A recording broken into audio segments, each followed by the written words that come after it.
वक्रतुण्ड महाकाय सूर्यकोटि समप्रभ निर्विघ्नं कुरु मे देव सर्वकार्येषु सर्वदा।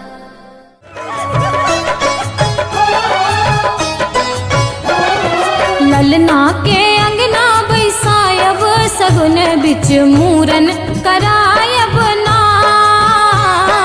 ललना के अंगना बैसायब सगुन बिच मूरन करायब ना।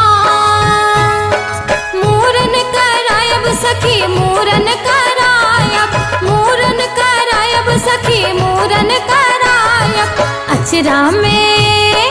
अचरा में केस काटायब सगुन बिच मूरन करायब ना।